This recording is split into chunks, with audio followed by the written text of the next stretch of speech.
What a lovely, lovely morning and cool temperatures last night. It's fall. Of course, now that I said that, I will go back to summer.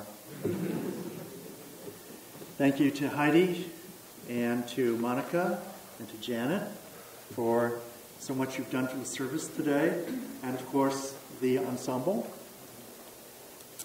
This series is the second of 6 that I'll do over the course of this year.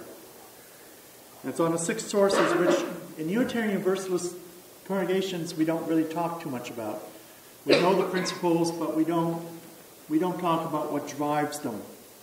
What is their root? Words and deeds of prophetic women and men which challenge us to confront powers and structures of evil with justice, compassion, and the transforming power of love. Juicy words. There's some good stuff in there.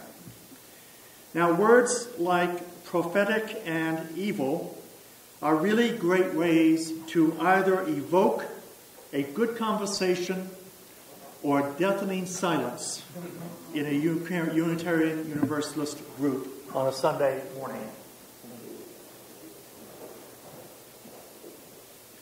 I don't know which one you are, but let's find out. I'm going to be doing 2 services on the nature of evil later this fall. But this morning I'd like to introduce the word prophetic as a necessary part of our identity as religious liberals in Clemson, South Carolina. Now, let me hasten here to say that the word prophetic can be easily misunderstood.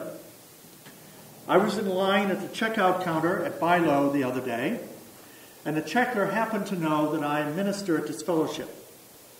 She said, "What's the service this next week?" And my response was, "Unitarian Universalists are prophetic." She looked startled, and I realized I'd spoken too quickly, being from New England. She'd heard pathetic. So, if you hear the word pathetic, please insert the word prophetic. Good. Prophecy and prophets are usually equated with religion. Judaism and Christianity are rich with stories of prophets such as Isaiah and Jeremiah in the Hebrew Testament. And then, of course, the book of Revelations in the Christian Testament, as well as many of the teachings of Jesus of Nazareth, who is seen as a prophet. Muhammad is usually called the prophet in Islam because he uttered the words of what became the Quran, the holy text that is called the transcribed, channeled words of Allah. Within our own lives, we can think of the words of Dr. Martin Luther King in his famous I Have a Dream speech. Those are words of prophecy. I have a dream. And there are many others as well. I decided, though, it would be interesting to do an unscientific experiment this week. I decided to Google the word prophetic, and the name of a religion to see how many hits would come up. This is what I found. Prophetic Christian, 34 million hits. Prophetic Jew, 12.5 million. Prophetic Muslim, 5.6 million. Prophetic Hindu, 3.2 million. Prophetic Buddhist, 1.9 million. Okay, well, totally unscientific, but the number of hits on the internet would seem to affirm that prophecy tends to belong to the monotheistic religions of the Western world, Judaism, Christianity, and Islam. So I decided, because I'm curious, to expand my search just a little bit more. Prophetic atheists, 2.4 million, outnumbered Buddhists. Prophetic agnostics, can't forget them, 235,000. Last, and certainly not least, prophetic Unitarian Universalists, 60,225. Now, Prophecy, of course, as we know, does not just belong to religion. Because if prophecy is defined as a belief, as I said to the children, in a particular future coming to pass, then there can be prophecies of all kinds. I mentioned one several times earlier today. Quote, "The Boston Red Sox are bound to fail miserably this year." True or false? Well, this year, it was true. This year, definite. Next year, who knows? 50-50. Prophecies don't always come true. And then there are the prophetic statements that miss the mark. We remember this year when evangelist Harold Camping predicted on Family Christian Radio that May 21st would be the rapture. Nope. Here's another prophetic statement from Ken Olson, the president, CEO, and founder of Digital Equipment Corporation in the year 1977, and I quote, "There is absolutely no reason anyone would want a computer in their home." And then, of course, this prophecy all around us on the internet, in the news and daily life. Look at the stock market. Look at the predictions about the economy, the environment, and the lives that our children and grandchildren may have. So you might say, so what? What does this second source have to do with us in October of 2011? Let's go back to that number. Prophetic Unitarian Universalists. 60,000 plus hits. That's pretty sad. Now, it could mean several things, in fairness. One could be that we simply don't speak prophetic language as other religious traditions do. Our theology speaks more to human development and evolution than condemning some to judgment in hell while we remain saved. Another possibility is that as a denomination association, we just don't like to talk about such things. We're a little bit, timid. Granted, we do not go out on the sidewalks and proclaim, "Repent, the end is near," but perhaps we just avoid prophetic messages anyway because, we just don't want to stand out. It's another possibility. Now, the question of this is really important to me because it's going to shape your shared ministry in years to come. Your next minister will be called to you in part because she or he is willing to voice prophecy with you and for you.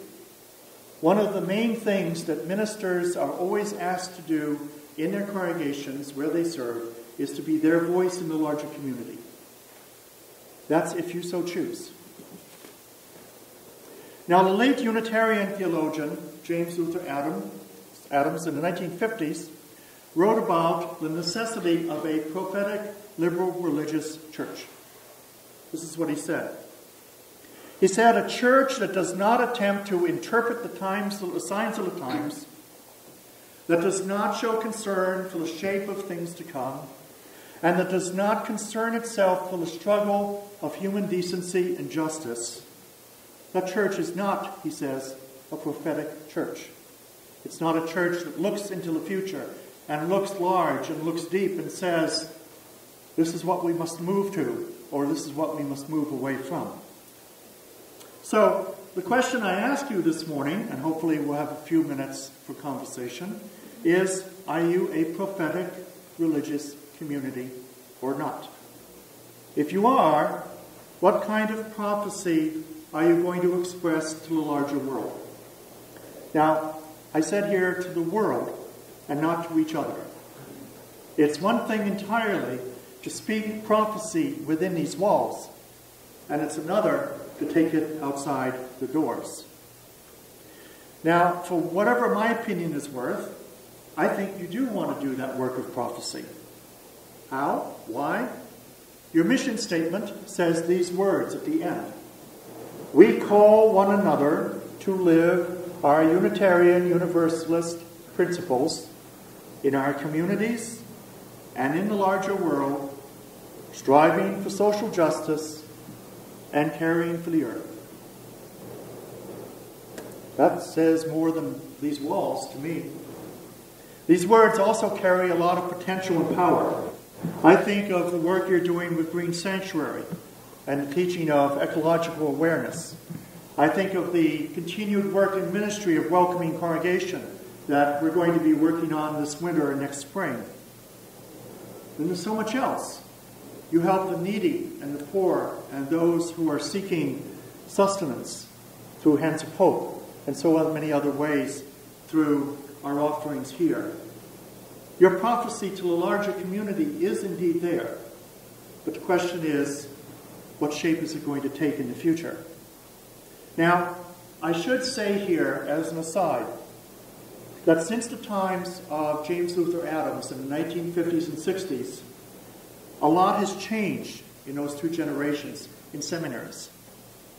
In the 1960s, in Protestant and Catholic seminaries, the social justice gospel was the absolute given of what ministry was about.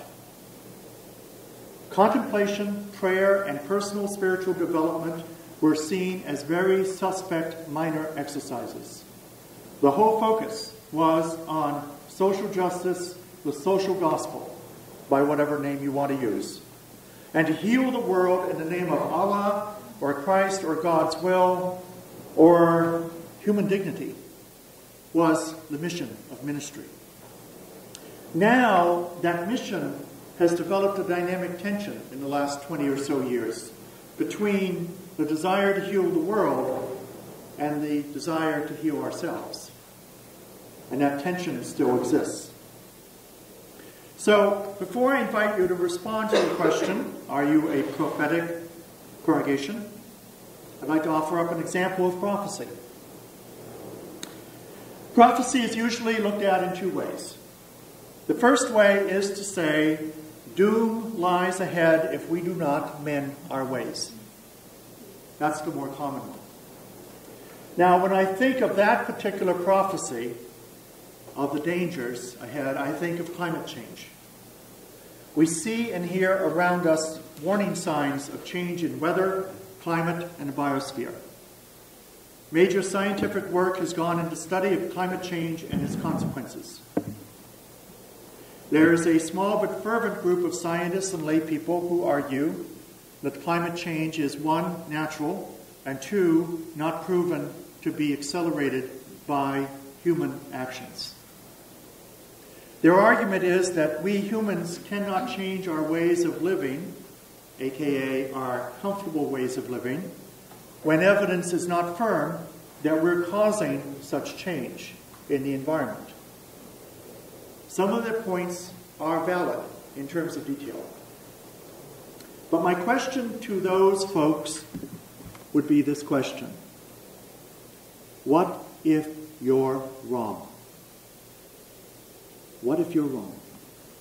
If the majority of scientists and others who argue that climate change will adversely affect the world are wrong, well, hopefully nothing too radical will happen. The temperatures will go up, a few technological changes will ease power consumption, and the world will just go merrily along. Temperatures will be up in increasing years, and winters will retreat north, and nothing too much will change, except oranges will be grown in Maine. No big deal. But what if the prophecy is true, that we as a species are accelerating the pace of global climate change upward? What if we are already in the beginning stages of widespread famine, disease, and refugee populations? What if you're wrong? What if you're wrong? Now, I don't know about you, but biblical prophecy is best left to those people who believe in the power and authority of the Bible. I can't really speak to their beliefs. What I can believe, however, is that scientific prophecy tends to point us with a fair degree of evidence and objectivity toward a change of the world that could be disastrous for our children and their children and beyond. So that's one type of prophecy. The prophecy of doom if we do not change our ways. I said there were two. The second type of prophecy is to say that a far better world awaits us if we put our shoulders to the wheel of change, and change in a positive direction, as opposed to a change of reaction and deafness. So, Unitarian Universalist Fellowship of Clemson, which prophecy is yours as you plan your next ministry? Is it a prophecy of doom? Or is it a prophecy of possibility? Are you a prophetic congregation in deed and voice? Are you prepared to take your prophetic voice out into the world so it becomes more sane? What do you think? Thank you.